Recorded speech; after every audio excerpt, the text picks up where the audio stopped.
the rock stars of custom car TV, Richard Rawlings, the loud, fast-talking showman, and Aaron Kaufman, the quiet, bearded genius behind the wrench.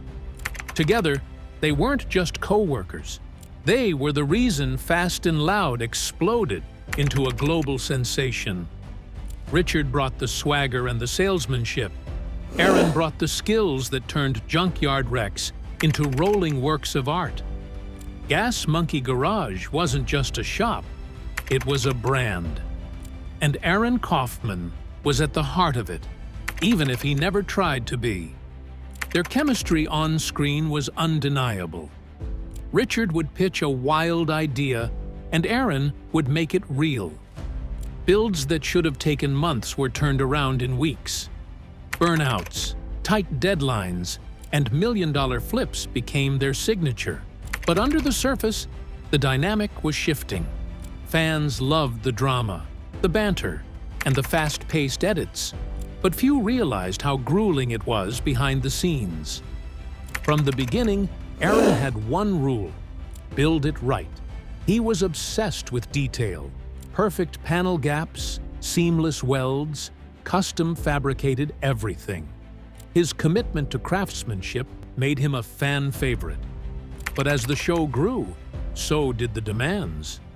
Episodes needed drama. Deadlines got tighter. And suddenly, the passion project started to feel like a production pipeline. Still, the duo pushed forward. Awards rolled in. Sponsorships stacked up. Gas Monkey Garage became a multi-million-dollar brand. But something was changing in Aaron. He wasn't smiling as much. He rarely celebrated the finished builds. And when the cameras cut, those close to him say he'd just quietly walk away, like something was missing. Fans didn't know it yet, but the dream team was already beginning to unravel. What viewers saw on Fast and Loud was high-octane fun, wild barn finds, road trip hijinks, and jaw-dropping transformations. But behind the scenes, a different story was brewing. Aaron Kaufman, always the perfectionist, was growing frustrated. Not with the cars, but with the cameras. What once felt like an organic garage had turned into a television set. Producers needed conflict. Deadlines weren't just for customers anymore. They were written into scripts. Aaron's passion had always been about doing things the right way. If that meant taking 2 extra weeks to machine a custom bracket or fabricate a part no one would even see, he'd do it. But television doesn't wait. Fans wanted builds fast, flashy, and dramatic. And Richard, always the businessman, gave them what they wanted. But Aaron saw the toll. Corners got cut. Builds became compromises. And while Richard was out front, making the deals, Aaron was in the back, carrying the weight of the shop's reputation for quality. The crew started to notice the tension. Aaron wasn't just tired, he was disillusioned.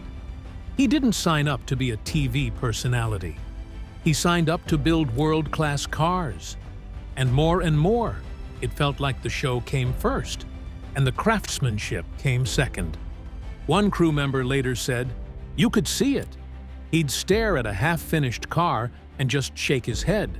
He wanted to build forever cars. The show wanted headlines." Aaron didn't say much. That wasn't his style.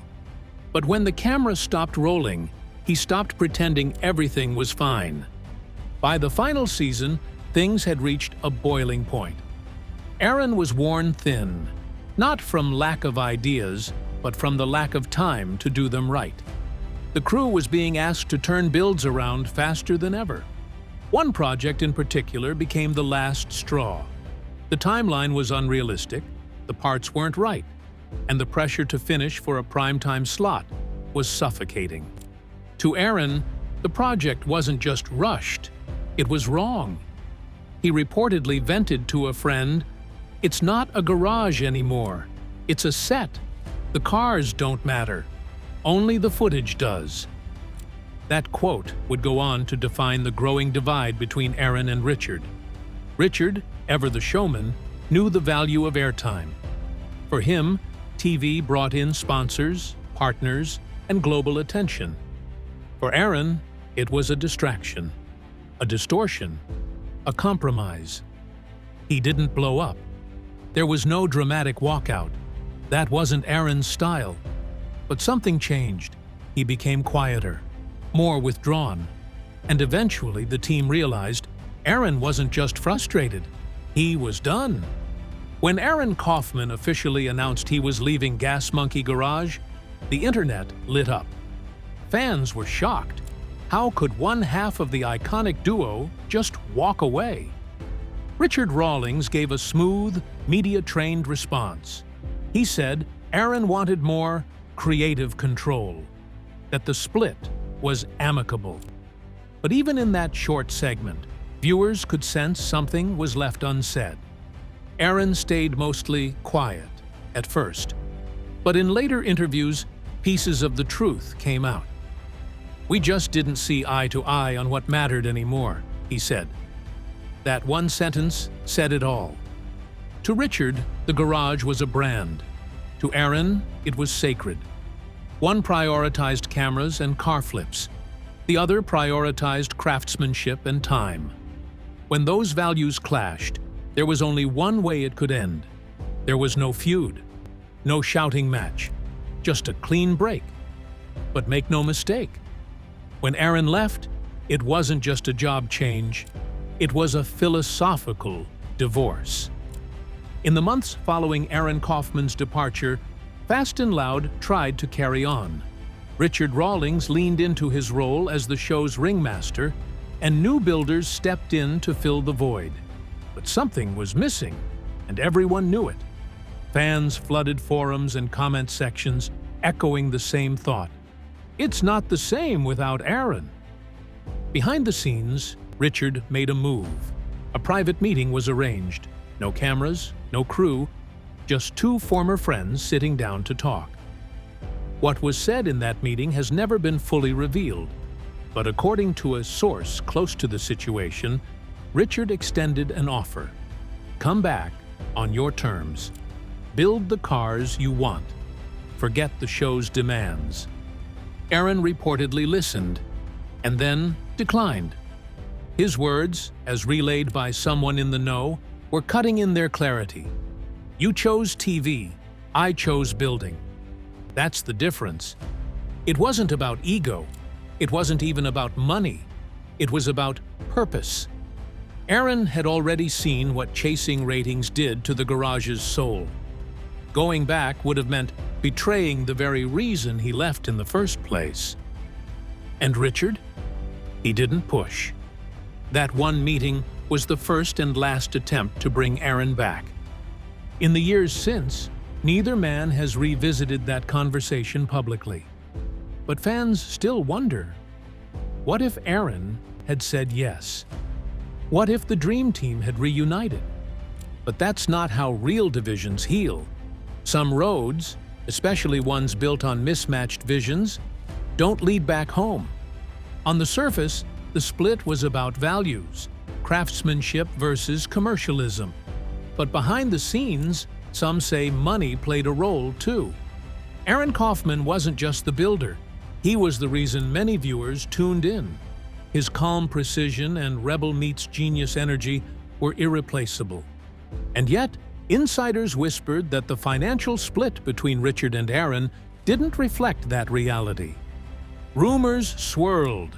Rumors that Aaron was underpaid, even as the show's profits soared, and merchandise bearing his image sold by the truckload. Contracts, they say, favored the business owner, not the builder. To Aaron, it wasn't about becoming rich, it was about respect. If you're the one under the car at 2 a.m., covered in grease, solving problems no one else can fix, shouldn't that count for something? One friend later said, Aaron never cared about being famous, but when it came to fairness, that mattered to him. Big time. Whether or not the money issue was ever explicitly discussed between them, it added another crack to an already fragile relationship. You can't build something solid be it a car or a company, on a foundation that feels unfair. And once Aaron realized the weight of what he brought to the table wasn't being honored, he quietly picked up his tools and walked away from it. When Aaron launched Arklight fabrication in Dallas, it wasn't with a splashy press release or a major TV deal. It was quiet, purposeful, just a man, a vision, and a belief that he could do it his way. Arklight focused on what Aaron loved most: Ford F-100s. Vintage, boxy, overlooked by many, yet full of potential. Much like Aaron himself. In interviews, he made it clear, this wasn't about replicating Gas Monkey. It was about restoring passion to the process. He didn't want deadlines driven by TV schedules or shortcuts demanded by camera crews. He wanted long builds, detailed work, and a return to real craftsmanship. And slowly, Arklight began to draw its own following, not because it was flashy, but because it was honest. People respected Aaron's choice. He'd walked away from fame to protect his integrity, and now he was back in his element. The garage wasn't filled with film crews. It was filled with welders, grinders, and builders who cared. No shouting for drama, no artificial timelines, just hard work and beautiful machines. Aaron had proven something few in the industry ever do. You don't need a network to validate your work. You just need the courage to start over. And that's exactly what he did. The aftermath of Aaron's departure echoed far beyond Gas Monkey Garage. Fans didn't just move on. They made comparisons. And those comparisons weren't always kind. Social media threads, car forums, YouTube comments, everywhere you looked there were debates. Fast and loud just isn't the same. Aaron brought the soul. It's all flash now, no grit. Richard kept the brand running. New builders joined the fold. But for many, it felt like watching a tribute band. Technically fine, but missing the raw edge that made it real. Meanwhile, Aaron didn't chase the spotlight, but it found him anyway. His interviews drew more attention than the show he left behind. He spoke with calm conviction about wanting to do real work, not just show work. And that stuck with people. He wasn't flashy. He didn't beg for a camera. But he represented something that felt increasingly rare: integrity in a world addicted to entertainment. And so, while Richard's empire kept growing, Aaron's legend quietly expanded. Not because he was louder, but because he walked away without slamming the door and still managed to leave a lasting echo. The question lingers like exhaust in the air. Will Aaron ever go back? It's asked in interviews. It's speculated in clickbait headlines. Fans want it. Producers have pitched it. But time and again, Aaron gives the same answer. We're just on different paths now. There's no dramatic feud, no scorched earth, just distance, measured, deliberate, and permanent. Insiders say there was a moment, early on, when both men considered a reunion. But too much had changed. Aaron had found peace in the slow process. Richard had doubled down on the machine. More importantly, Aaron had grown in a way few people in the spotlight ever do. He figured out what mattered, and he refused to compromise on it again. Reunions make for good TV, but Aaron Kaufman isn't interested in nostalgia. He's interested in progress. And if that means never stepping foot inside Gas Monkey Garage again, so be it. At its heart, this isn't just a story about a builder leaving a show. It's about two men, friends once, who built something extraordinary, only to watch it bend under the weight of success. In the early days, Aaron and Richard were more than business partners. They were brothers in the garage, bonded by burnouts, beers, and a shared dream. But dreams don't always survive the spotlight, and when the cameras came, so did the cracks. Deadlines replaced direction. Money replaced meaning. And slowly, what had been a garage built on trust became a stage built on tension. Aaron didn't leave out of spite. He left to save himself, to protect the part of him that still loved the smell of grease and the sound of an untouched engine roaring to life. He walked away not just from a job, but from a friendship that couldn't survive the fame. And maybe that's the real story. Not betrayal, not bitterness, just two people who loved cars, who built something great and drifted apart, like rubber on asphalt after one final burnout.